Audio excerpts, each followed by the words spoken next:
오늘 우리에게 주시는 하나님의 말씀은 신약성경 로마서 11장 13절부터 24절까지 말씀입니다. 로마서 11장 13절부터 24절까지 말씀을 교독해서 읽겠습니다. 내가 이방인인 너에게 말한다. 내가 이방인이 이방인의 사도인 만큼 내 직분을 영광스럽게 여기노니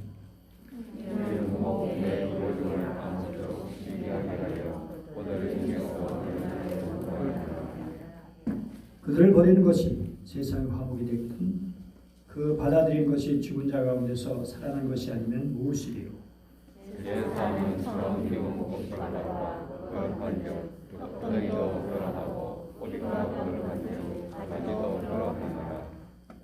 또한 가지 얼마가 꺾였는데 돌 감람나무에 내가 그들 중에 접붙임이 되어 참 감람나무 뿌리의 진액을 함께 받는 자가 되었은즉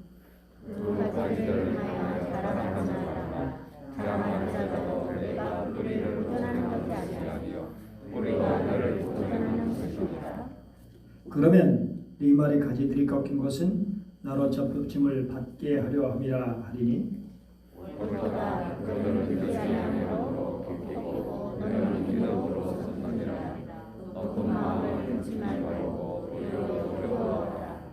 하나님이 온 가지들도 아끼지 아니하셨은즉 너도 아끼지 아니하시리라.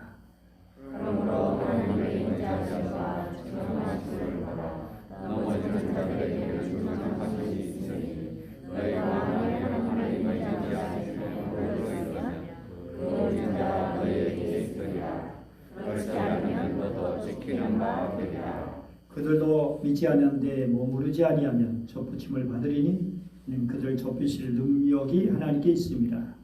네가 원 돌감나무에서 지킴을 받고 원송을 거스려 놓고 좋은 감람나무에 접붙임을 받았으니 온 가지 이 사람들이야 얼마나 더 자기 감람나무에 접붙임을 받으랴.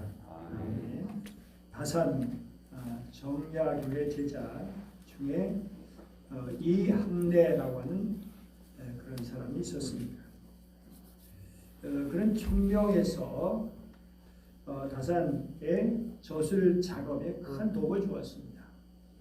비록 서얼 출신이지만 과거 시험으로 양반이 되고자 70세가 될 때까지 계속해서 과거를 보았습니다.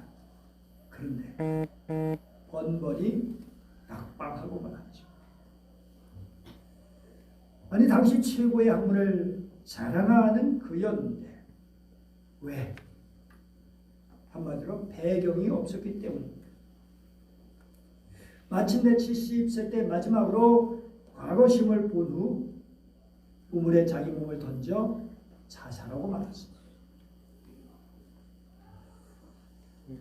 조선이라는 나라는 원대한 이상을 품고 귀족 중심의 사회에서 과거 제도를 통해서 인재를 등용하고 공정하고 열린 시스템을 사용해서 천민이라면 누구든지 과거 시험을 통해 관료가 될 수 있게 그래서 그들이 사회 중심이 되도록 했습니다. 앞에 화면에 우리가 볼 수 있는 것은 이게 뭐가 보이죠? 근정전, 경복궁에는 근정전이고요. 그 앞에 쭉 돌비석들이 서 있는 것이 보이죠. 근데 여기서 보기 왼쪽에는 문반 정1품에서 9품까지이고요.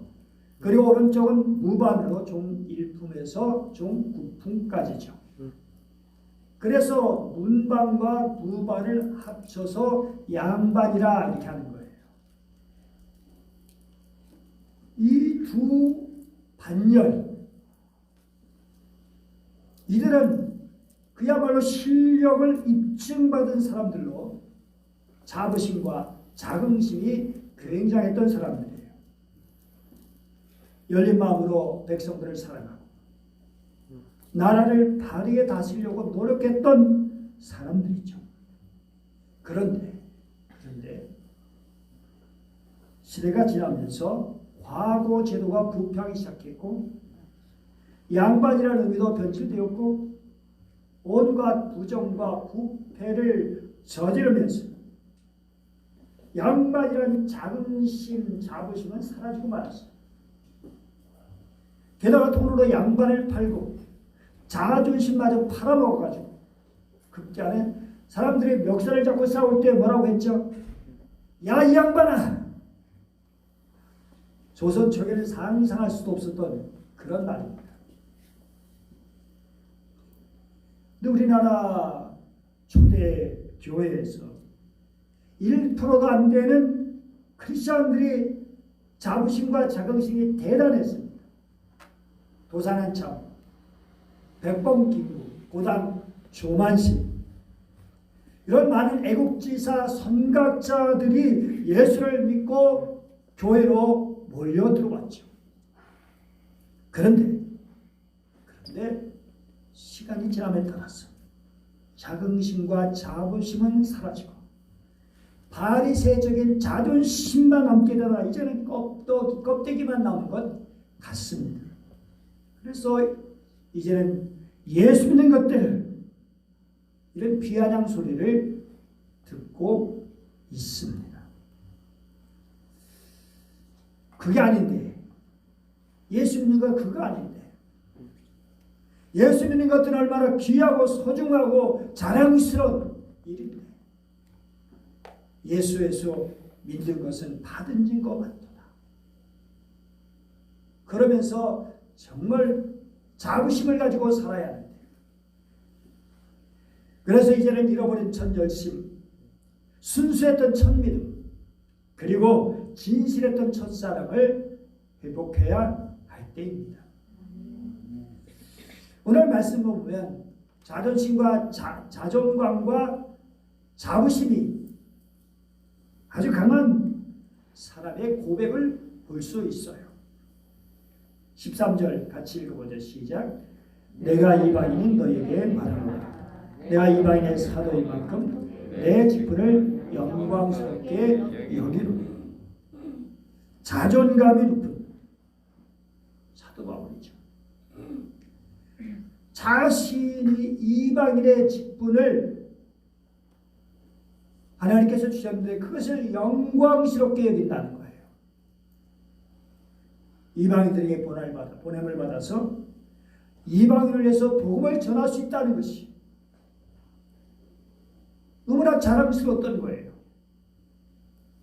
비록 그에게도 부족한 것이 있고 모자란 것이 있었지만 약점도 있었지만 그럼에도 불구하고 그는 건강한 자아상을 갖고 있었습니다. 그리고 많은 이들의 구원과 행복과 유익한 삶을 위해서 헌신했습니다. 하나님의 은혜죠. 우리에게도 이런 자부심이 있게 되기를 간절히 바랍니다. 내가 예수 믿는 것에 대한 자부심, 내가 예수의 일꾼이 되었다는 자부심, 그리고 내가 하고 있는 일에 대한 자부심, 자랑스러운 것. 성경의 사제들, 제사장들이 얼마나 대단한 사람들입니까? 하나님이 그들에게 주신 특권과 책임이 얼마나 큰 것입니까? 레인들, 아니 하나님의 백성들이 얼마나 대단한 사람들입니까?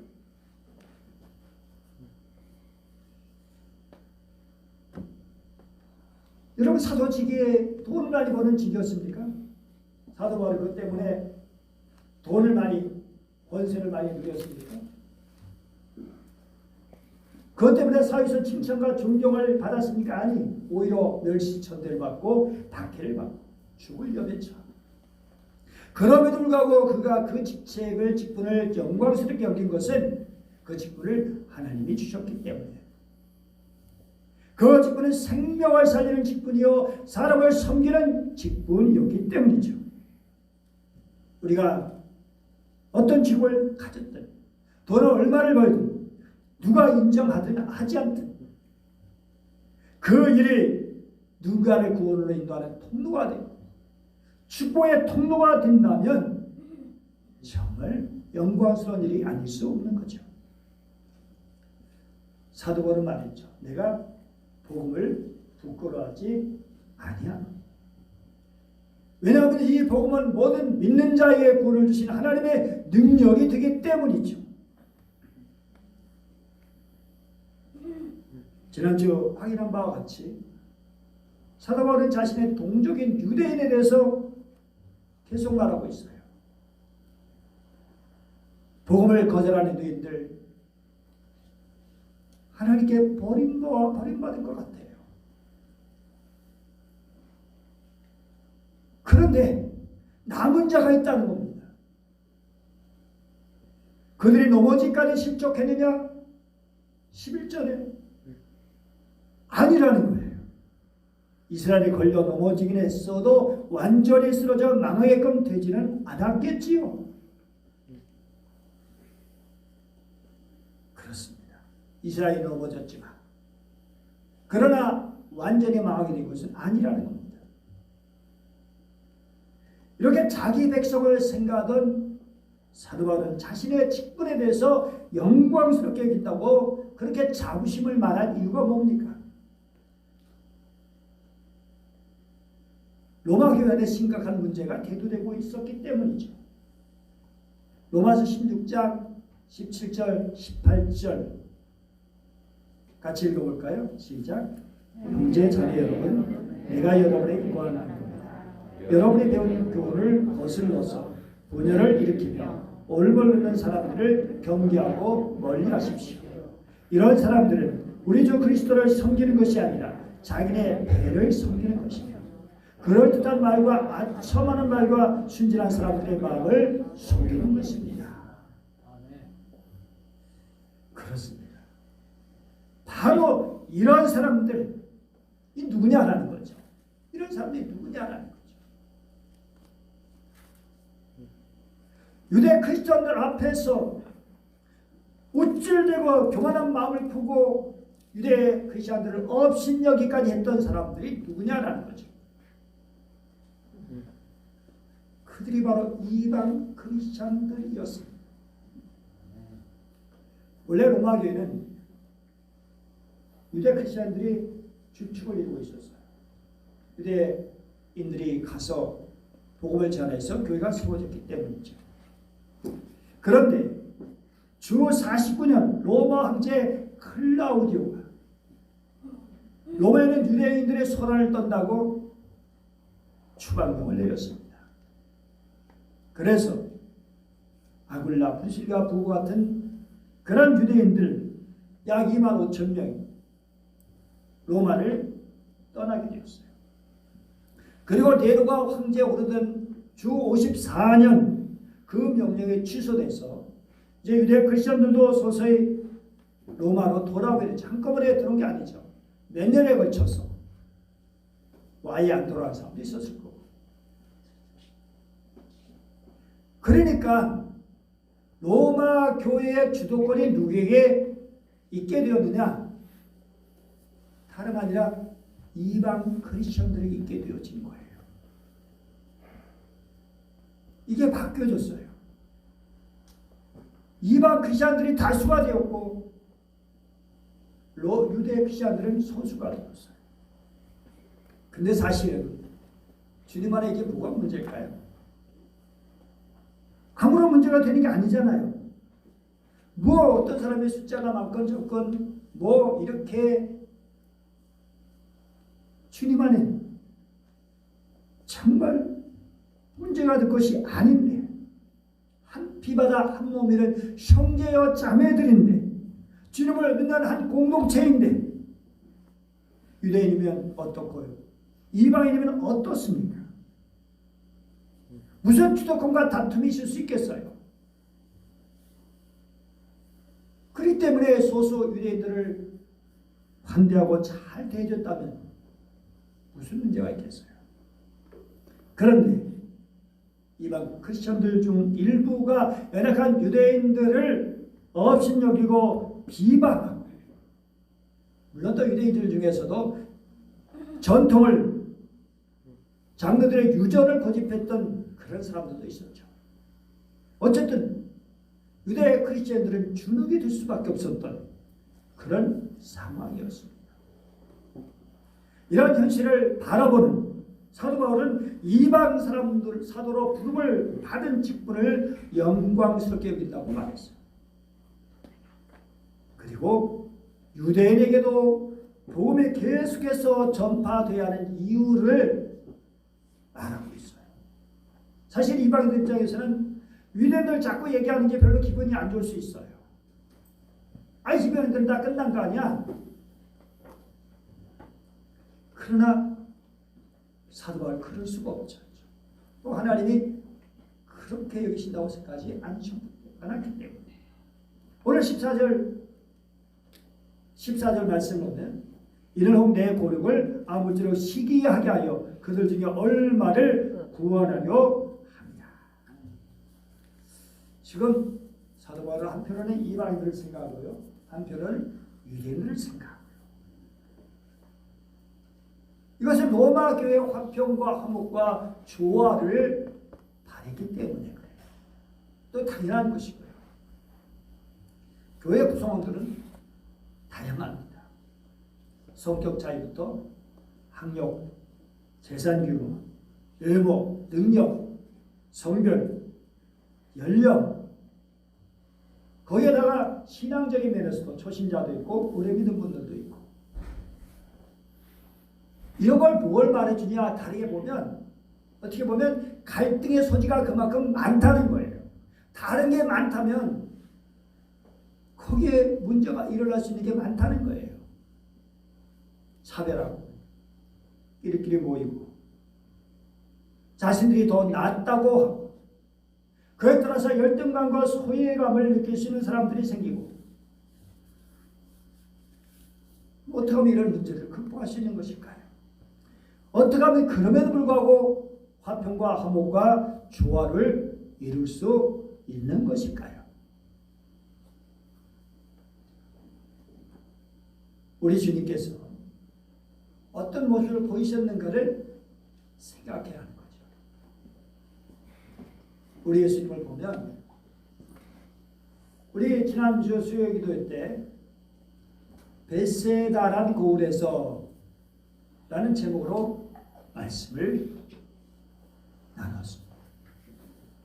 벳세다, 그 앞에 보면 예수님이 제자들을 전도여행 보내시고, 그리고 제자들이 돌아와서 신나게 보고하고, 그러자 주님께서 뭐라고 하셨냐면 마가복음 6장 31절 말씀처럼 너희는 따로 한적한 곳에 가서 잠깐 쉬어라. 오가는 사람이 많아가지고 음식 먹을 겨를도 없기 때문에. 그래서 주님과 제자들이 이제 쉬기 위해서 가고 나면서 배를 타고 벳세다로 가신 거예요. 그런데 기가 막히도 그 수많은 사람들이 예수님이 가신 걸 보고 그냥 뛰어가서 달려서 벳세다 먼저 가 있었던 거예요. 그러니 기가 막히잖아요. 좀 쉬고 싶은데, 제자도 그렇지만 예수님도 마음이 좀 그래서 쉬고 싶으신데, 그러면 일반적으로 어떻게 대하느냐라는 거죠. 여러분 같으면 어떻게 대할 거냐는 거죠. 그런데 성경 말씀은 누가복음 9장 11절 같이 한번 읽어볼까요? 시작. 우리가 알고 따라왔거늘 예수께서 그들을 영접하사 하나님 나라 일을 이야기하시며 병 고칠 자들은 고치시더라. 여기 영접하사라고 하는 그런 말이 무슨 뜻이라고요? 환영하다, 기쁘게 봤다 라는 거예요. 정말 기쁘게 피곤하셨지만, 제자들은 볼멘소리 할 수도 있었지만 주님은 그들을 기쁘게 맞으신 거예요. 환대, 환영, 받아들임, 이런 것을 우리에게 보여주신 우리 예수님이십니다. 그리고 주님은 교회의 하나됨을 위해서 얼마나 간절히 기도하셨어요. 또 우리 모두를 위해 십자가 달려 죽으시고 부활하시고, 그리고 성경은 곳곳에서 하나된 같은 마음, 한 마음을 강조하고 있잖아요. 겸손하고 서로 사랑하고 받아들이라고 용납하라고 말하고 있잖아요. 이방인에게 복음을 전한 사도 바울, 그 누구보다 힘써 복음을 전했죠. 이방인들에게. 자, 여기 보세요. 바울은 전도역을 통해서 하나님께서 이방인에게 복음의 문을 여시는구나, 이것을 아주 구체적으로 분명히 생생하게 경험했어요. 이런 말이 있어요. 아이러니하게도 유대인이 퇴장하면서 열고 나간 문으로 이방인들이 입장할 수 있게 되었다. 이방인들은 화가 나서 나가버리고 그 문으로 이방인들이 들어오고. 그런데 그런 가운데도 사도 바울은 하나님의 희망을 보았다는 거죠. 이방 크리스천 통해서 유대인들이 다시 하나님께로 돌아오리라는 희망 말이죠. 그래서 바울은 자기 고륙 동족 유대인들을 버릴 수가 없었어요. 그들에 대한 희망을 계속해서 간직한 것입니다. 그래서 그들을 위해서, 그들의 구원을 위해서 정말 끊임없이 기도하고 주의 복음을 전했던 것이죠. 그런데 그가 깨달은 것이 있었어요. 자기가 이방인들을 위해서 복음을 전하는 것이 동족 유대인 구원과 무관한 것이 아니다라는 거예요. 즉 다시 말해서 자기가 이방인에게 복음을 전하는 게 유대인 구원에도 필요하다는 거예요. 우리는 가끔 이런 생각하면서 기가 죽을 때가 있어요. 나도 참 내 가족은 구원시키지 못하고 지금 내가 무슨 봉사를 하고 무슨 교회 일을 하고 있는 거야? 그러나 여러분, 용기를 내세요. 진정 우리가 주님을 위해 일하면 하나님은 다른 방법을 통해서도 여러분의 가족을 구원하실 겁니다. 물론 가족을 사랑하는 마음, 그리고 끊임없이 위해서 기도하는 것은 필요한 거죠. 저는 우리 아버님을 영혼을 위해서 계속 기도했어요. 정말 군대에서도 아니 20대부터 계속 기도했어요. 그런데 아버님 영혼을 위해서 제가 한 일은 별로 없어요. 직접적으로. 나중에 아버님을 떠나서 경상도까지 와가지고 그렇게 교회를 섬겼으니까. 그런데 놀랍게도 하나님께서는 다른 분을 통해서 우리 아버님을 구원해 주셨어요. 얼마나 감사한지 모르죠. 사도 바울은 이방인들에게 복음을 전하면서 아픈 마음이 있었어요. 유대인을 구원을 위한 게 없냐. 내가 우리 동족 하나 구원시키지 못하면서 무슨 이방인에게 복음을 전한다고 하지? 그렇게 낙심이 들 때 주님께서 그에게 위로해 주시고 이렇게 말씀하시는 거예요. 아니야, 너는 비록 이방인들을 위해 일하고 있지만 그것이 내 동족을 위해 일하는 것이다. 그러므로 바울아, 너는 내 사명을 완수하기만 하면 된다. 아직도 많은 이스라엘 사람 유대인들이 예수님을 영접하지 않고 있어요. 안타까운 일이죠. 오늘날 유대인들을 유월절을 지키면서 부르는 노래가 있어요. 아니 마민이라고 하는, 나는 믿는다라고 하는 그런 노래인데요. 그 노래의 시작은 이래요. 우리는 구세주가 오시리라는 것을 믿고 있습니다. 그러나 그는 조금 늦게 오십니다. 아니 여러분, 예수님이 이미 다 오셨는데, 메시아가 이미 언제 오셨는데 그 메시아의 초림을 기다리는 거예요. 예수님을 믿지 않으니까. 답답한 일이죠.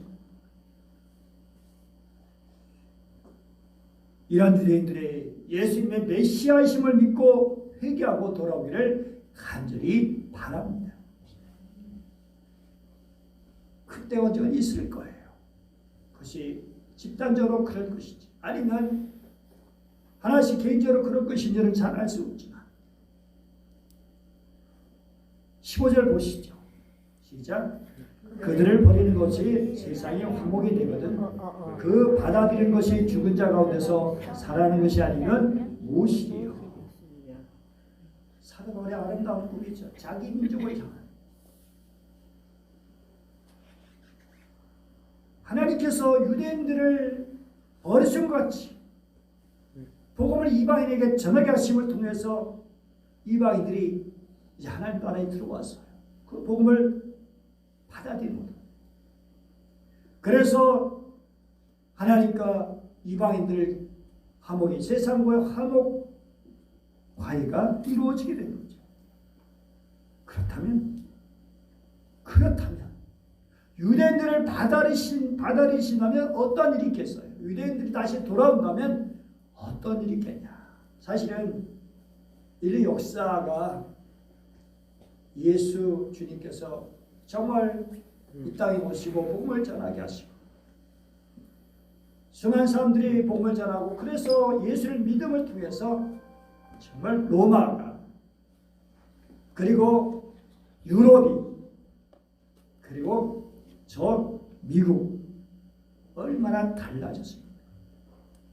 물론 부정적인 것도 많이 있지만 그것은 그들의 주님을 제대로 알지 못해서 성경의 정신을 알지 못해서 문제가 있었지만 어쨌든 야만인들이 문명인들이 되어졌죠.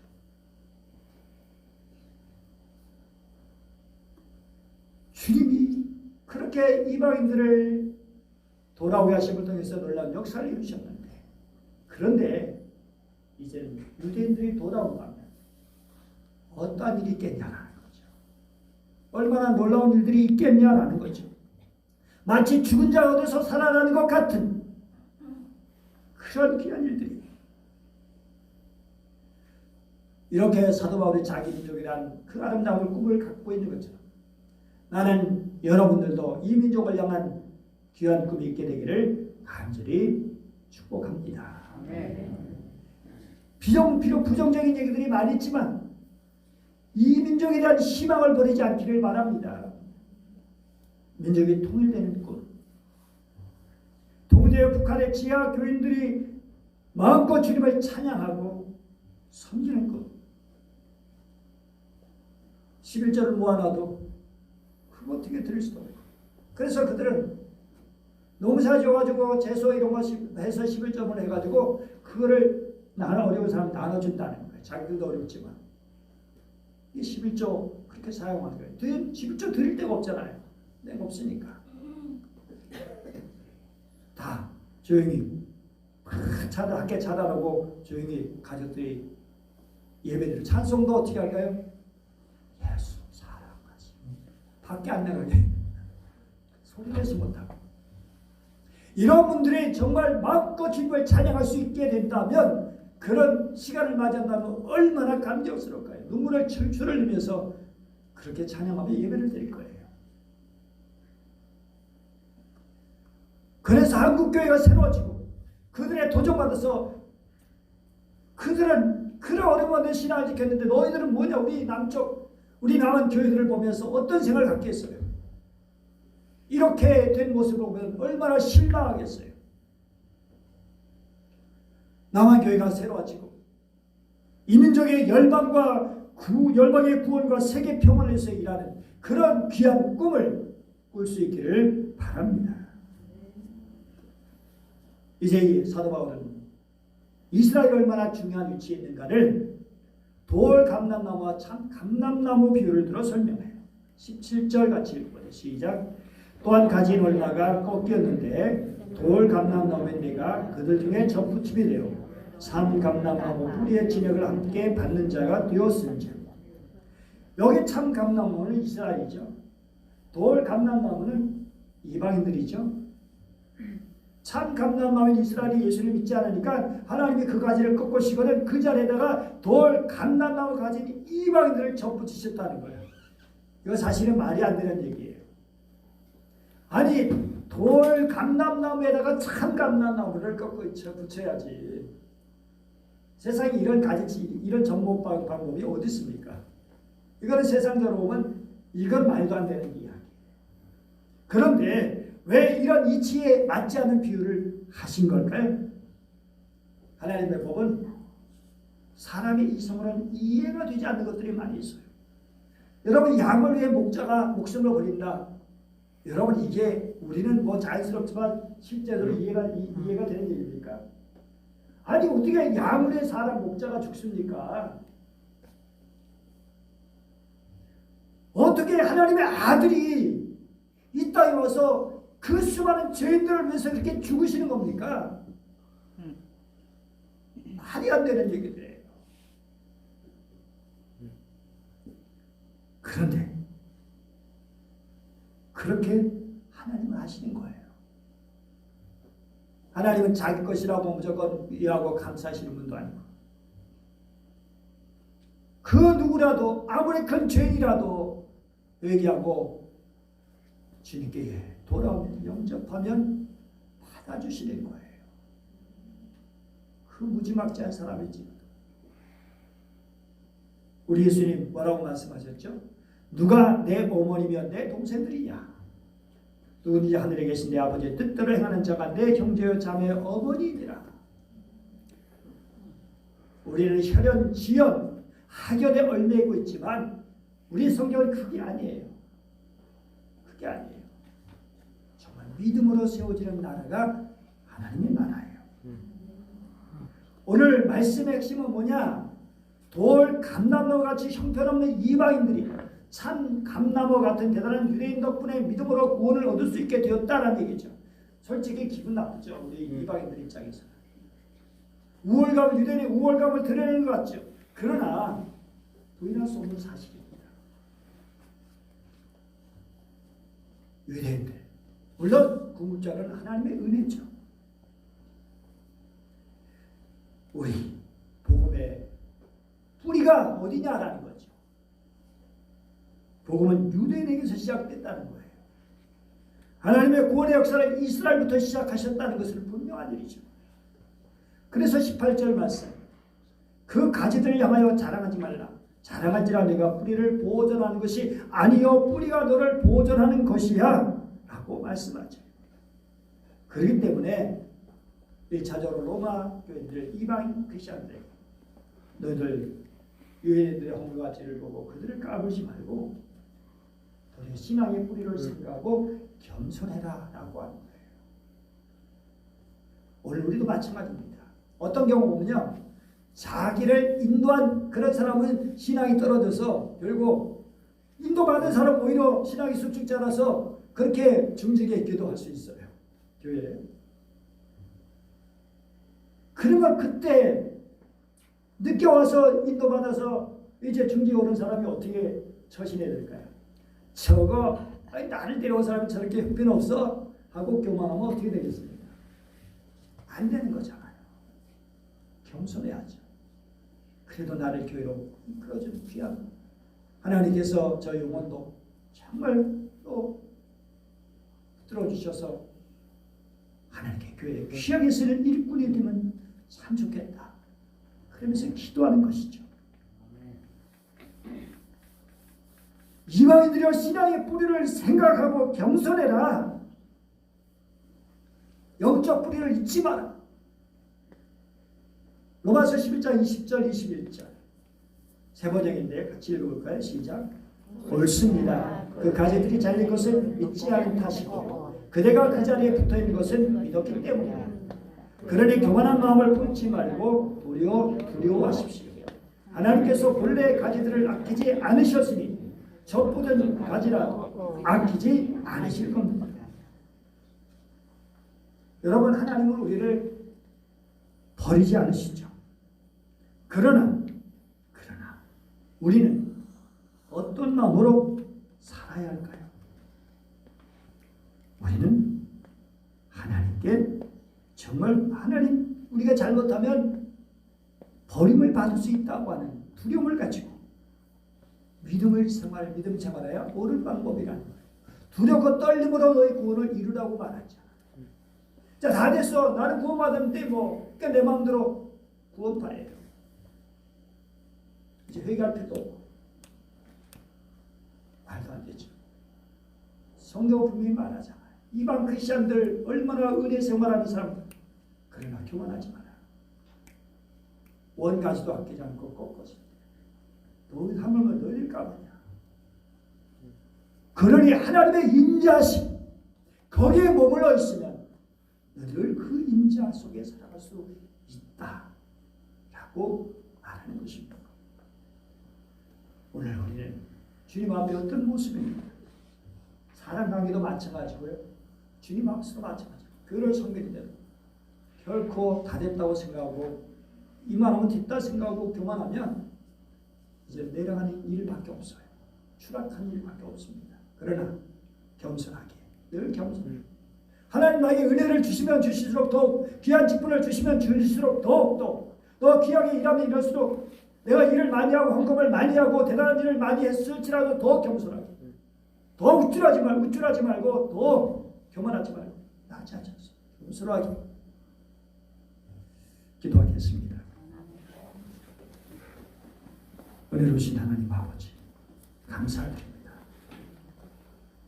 오늘도 저희들 사랑해 주시고 말씀을 주시니 감사합니다.